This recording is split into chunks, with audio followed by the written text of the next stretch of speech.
इस बहन का नाम आकांक्षा है। आज हम सुनेंगे इस बहन की गवाही को। जिस तरह परमेश्वर के दास ने बोला था कि आप अपनी टेस्ट मनी के साथ इंगेज हो चुके हो, और इस वर्ड को परमेश्वर ने इस बहन की लाइफ में पूरा किया। सभी को जय मसीह की। मेरा नाम आकांक्षा है, मैं बिहार की रहने वाली हूँ। मेरी गवाही ये है कि मैं जुलाई 29 से मैं बहुत तबीयत ख़राब हो गई। स्टार्टिंग में मुझे बहुत फीवर रहते थे, धीरे पहले तो मेरे को 100 रहते थे, 101, उसके बाद धीरे धीरे बढ़ते गए। जब मैं डॉक्टर के पास गई, डॉक्टर ने मुझे मेडिसिन दिया, मेडिसिन मैं खाने लगी, फिर भी कोई मुझे असर नहीं पड़ता, फिर भी हाई फीवर आ ही जाती थी। तो फिर मैं दोबारा 15 दिन बाद डॉक्टर के पास गई। डॉक्टर ने सजेस्ट किया कि एक बार एक्सरे करा के देख लो, फीवर क्यों नहीं जा रहा। जब मैं एक्सरे कराई, एक्सरे की रिपोर्ट आई, रिपोर्ट लेके मैं फिर डॉक्टर के पास गई। डॉक्टर ने बोला कि आपके फेफड़ों में पानी हो गई है।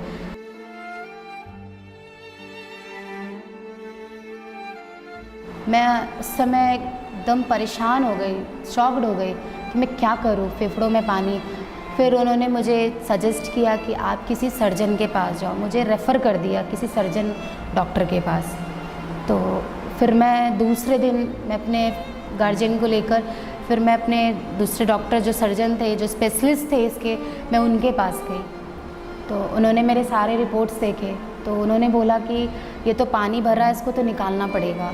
अगर मैंने उनको बोला डॉक्टर अगर कोई मेडिसिन वगैरह है तो उससे मतलब टैबलेट वगैरह से दे दो तो वो सूख जाएगी अंदर ही। तो उन्होंने बोला नहीं, इसको निकालना पड़ेगा, नहीं तो आगे चल के बहुत परेशानी होती है। उन्होंने मुझे ये भी सजेस्ट किया कि आप अपना टीबी टेस्ट करा लो, क्योंकि जब फेफड़ों में पानी होता है ना तो उसमें टीबी और कैंसर का डर हो जाता है उस पेशेंट को।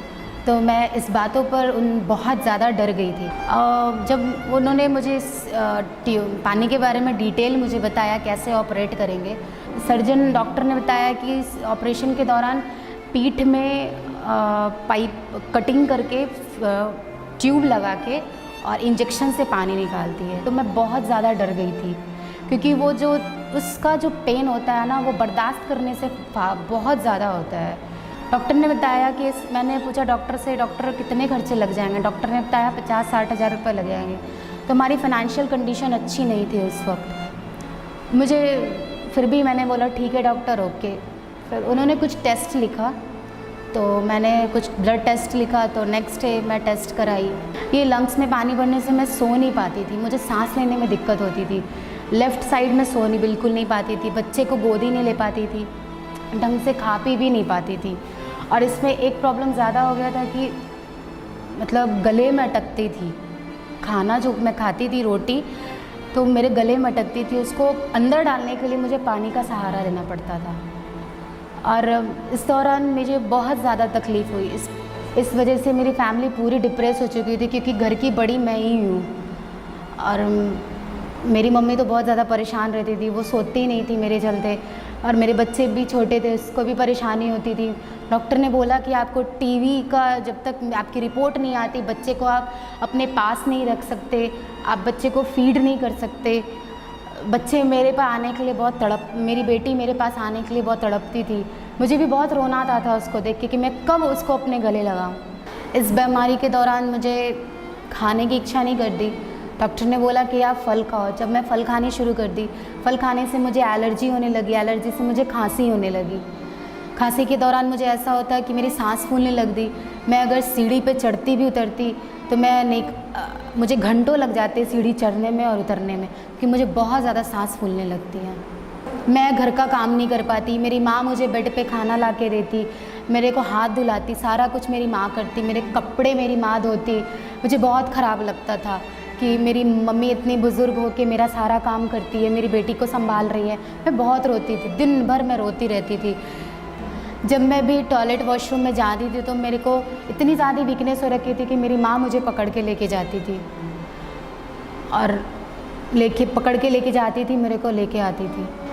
मैं लगातार ऑनलाइन मीटिंग देखती रही। मुझे विश्वास था परमेश्वर मुझे चंगा करेगा। जब मैं 12 अगस्त 2021 को मीटिंग देख रही ऑनलाइन, तो अपोस्टल जी ने बोला कि आपकी इंगेजमेंट हो रही है आपकी अपनी गवाहियों के साथ। उसको मैंने रिसीव किया। उसके बाद फिर मैं आप यीशु मसीह के नाम में एंगेज हो चुके हैं उस टेस्टिमनी के साथ, और मैं नहीं जानता ये आमीन आपको बैठ के बोलना चाहिए कि खड़े होके बोलना चाहिए। मैं नहीं जानता ये उछल के बोलना चाहिए कि नहीं। मैंने कहा आप एंगेज हो चुके हैं उस टेस्टिमनी के साथ जो आपकी लाइफ की सबसे बड़ी टेस्टिमनी। मैं नहीं जानता कि आमीन किसका बड़ा, लेकिन अगर आपका बड़ा यीशु मसीह के नाम में तो आप वापिस आ रहे हैं। मैंने कहा वापिस आ रहे हैं यीशु मसीह के सामर्थी नाम में। मैंने कहा वापिस आ रहे हैं यीशु मसीह के सामर्थी नाम में। मैंने कहा वापिस आ रहे हैं यीशु मसीह के सामर्थी नाम में। मैंने कहा वापिस आ रहे हैं यीशु मसीह के सामर्थी नाम में। आमीन ऊंचा तो ये आशीष आपकी है चर्च। मैं उसे रिसीव की, उस प्रार्थना को मैं ग्रहण की। उसके बाद मेरे को पानी की उल्टियाँ आई। जब मेरे को डॉक्टर के पास, जब जिस दिन मेरा अपॉइंटमेंट था, मैं उस दिन फिर गई। उस एक हफ्ते के बाद, उसके बाद मैं जब घर डॉक्टर के पास गई, डॉक्टर ने मेरी जो रिपोर्ट आई टीबी की वो नॉर्मल आई।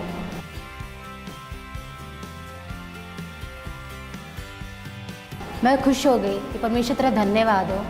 फिर उन्होंने बोला कि अपनी एक सिटी स्कैन करा लो, मैं देख लेता हूँ कि कितना पानी है, उसके बाद फिर आसानी होगी ऑपरेट करने में। मैं सेम डे अपने हस्बैंड के साथ सिटी स्कैन कराने गई।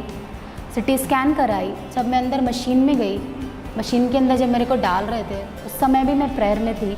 मैं वचन को बोल रही थी, प्रभु मुझे कभी छोड़ेगा नहीं, कभी त्यागेगा नहीं।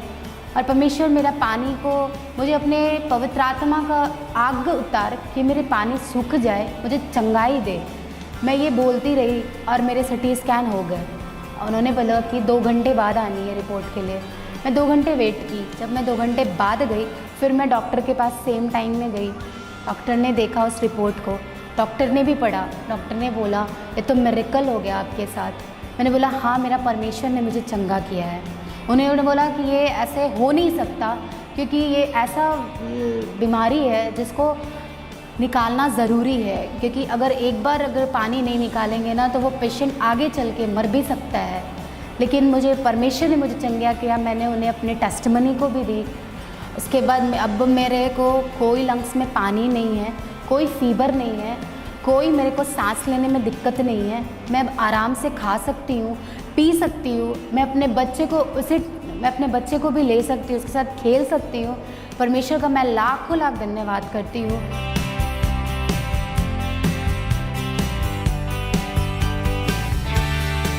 अब ना ही मुझे टीवी है, मैं अपने घर का और अपना सारा काम मैं खुद से कर पा रही हूँ। जो लोग बीमार में हैं, मैं उन्हें ये बताना चाहती हूँ कि कभी भी हारना नहीं, विश्वास में रहना, मजबूत रहना और वचन के साथ, क्योंकि सिर्फ प्रार्थना करने से कुछ नहीं होगा। वचन को भी अपने जीवन में लागू करना है, अंगीकार करना है कि मैं यीशु के कोड़े खाने से चंगी हो चुकी हूँ।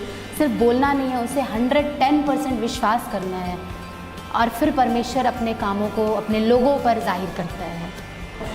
मैं पूरे परिवार खुश हूँ। अब मैं सब साथ में मिलके बैठती हूँ, प्रेयर करती हूँ, खाती हूँ, पीती हूँ। मैं अब बाहर भी जा सकती हूँ, मुझे कोई दिक्कत नहीं है।